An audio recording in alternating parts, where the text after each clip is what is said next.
My name is Chris Briggs, and I'm here with Adrian Harvey, who we call Harv here at Buxton. I will be telling you a little bit about Buxton, and Harv will be going over some special details about this year's challenge. We both could not be more pleased to have the opportunity to partner with the Wharton Customer Analytics Initiative again this year.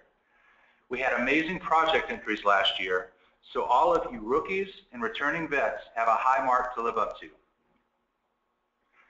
Let me offer up a brief background on Buxton, what we do, who we work with, and how they use us.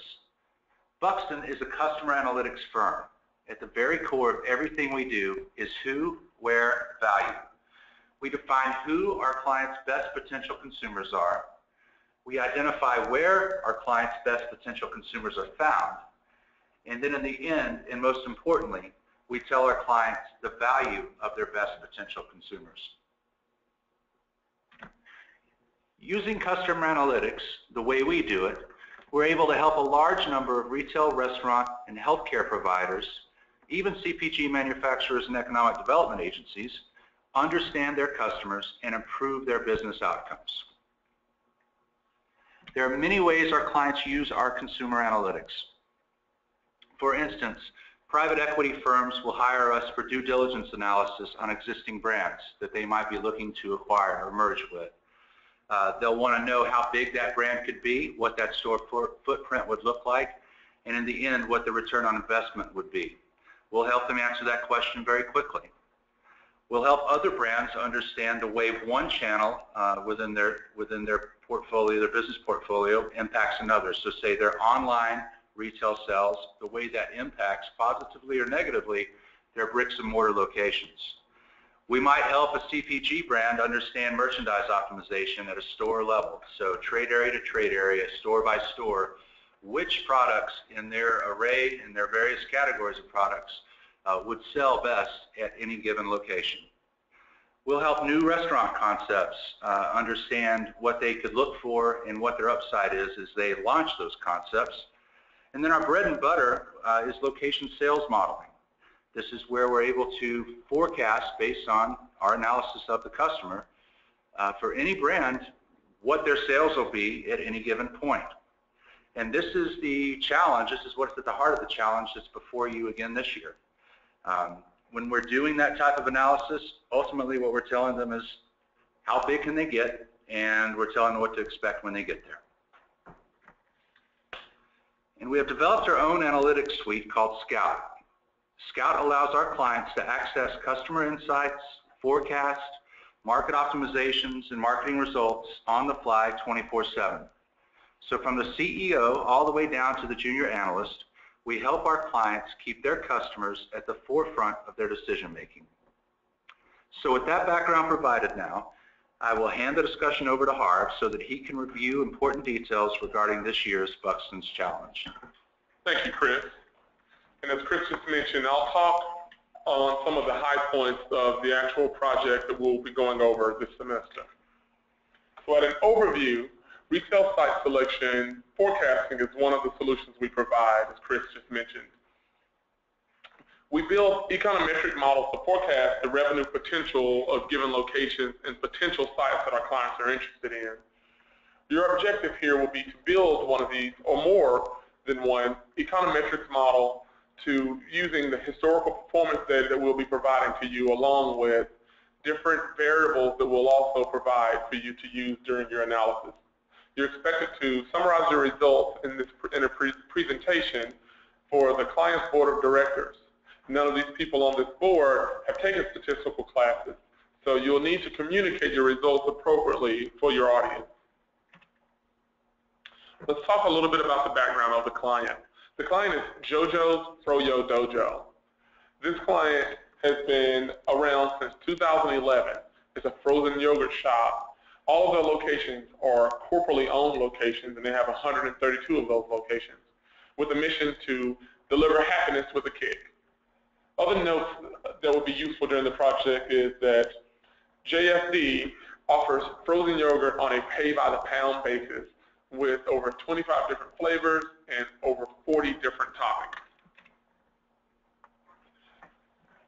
Let's talk a little bit about the objective.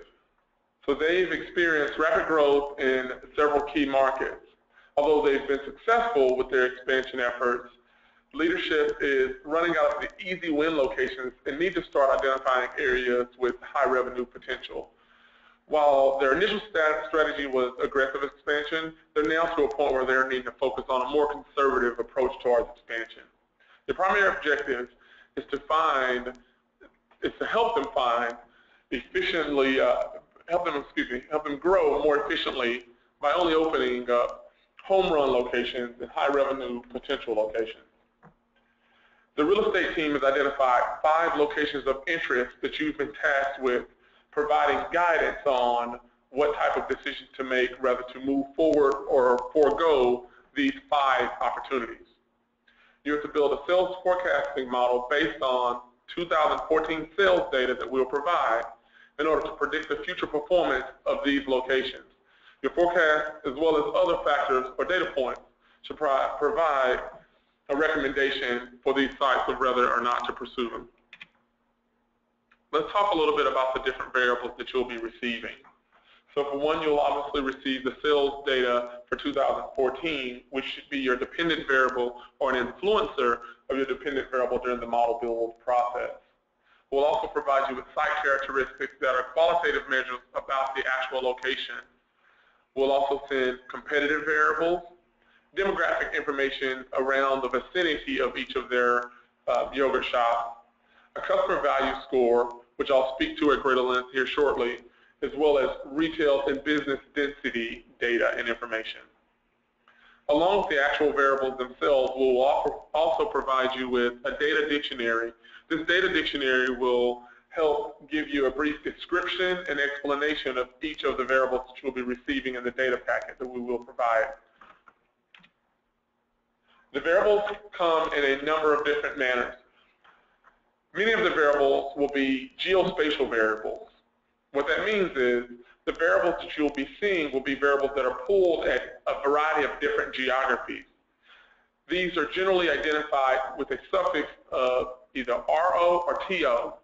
Variables with the suffix TO mean they are variables that were pulled at some drive time distance. So for example, if a variable ends in 10 TO, what that means is that particular variable was being pulled at 10 drive time minutes around a location. Similarly, there are variables that are pulled at radial miles. They have a suffix of RO. So a variable that has a suffix of 1 RO would be a variable that was being pulled and assessed at 1 radial mile around a location. Here are a few other custom variables to look out for. So some of the variables are distance score variables. What that means is these are variables that are looked at not only of the count within 1 mile, but also the proximity. This could be a co-tenant variable, this could be a competitor. So what that is where a variable where the given business is closer to a location, you'd expect a higher distance score than one that is farther away. I also spoke briefly about the customer demand variable. What these variables represent is an estimation of the household value around a location. These also take proximity into consideration, as well as the actual segmentation of each of those households. Therefore, the most important households at close proximity are worth more than those that are at a farther proximity from the location. Lastly, you have the qualitative variables. Many of these are tied to the demographic variable that you will see, and they'll have the suffix PCT appended to the variable name. What this represents is variables that are not a quantitative or a count-based measure, but a qualitative. So an example of this would be, for instance, if one of the variables you're looking at is households with children, whereas the standard variable would be just a count of households with children in a given area, that version with the PCT appended to the end would be the percentage of households with children in the given area. A few pointers and tips around the modeling exercise. In the spirit of garbage in, garbage out, it's important to make sure that you are performing a data cleansing exercise on your data before you get too far into modeling. There's a multitude of ways to go about this, and we'll leave that up to you to decide how you want to go about it. but it is important to make sure that any inputs that you're utilizing, whether it be your sample set, other variables to test, your dependent variable, or anything else, you went through a process of QCing and quality control to make sure that you get the most reliable results possible. Also, focus first on the theoretical side of your project. Modeling is a combination of art and science, whereas to the scientific and statistical significance of your model is important, it is equally important to make sure that all of the reasoning and decisions made throughout the process actually make real-world sense and make sense from an application standpoint. On a similar note, consider the ultimate goal of your model. The end goal is to help these businesses understand the decisions to make in the future. You're forecasting revenue potential for future locations that they'll be looking at. While a model may be able to explain most of the variation in sales with store characteristics, that model would not be successful with storing new potential locations, so that's something important to keep in mind. From a presentation standpoint, there are a few different things we're going to want to look for. One is an explanation of your methodology used in the analysis. This includes the pre-modeling efforts, the model build efforts, as well as the final model scoring of the potential sites. We'll also be interested in explanations of the variables used in the model and any relevant statistics you feel are relevant and useful. For your final model that you select, we would also like you to provide the forecast for these potential locations that you will receive. You'll also need to submit an Excel file containing these model statistics along with their actual forecast that you provide. There are 6 key areas that we're looking at in judging each of the projects. One being the statistical soundness and theoretical viability of the model. Second being the actual predictive power and predictability of your actual solution. Third being the real-world application of the model and the theoretical soundness of it. 4 being the creativity employed during the process. 4, the thoroughness and completeness of the project. And lastly, the clarity of communication during your presentation and any presentation materials you provide throughout the project. With that being said, Chris, do you have any other items you want to call out? Just to wish everybody good luck. We look forward to your participation. Harv and I are excited about getting up there and evaluating your entries and seeing you in person.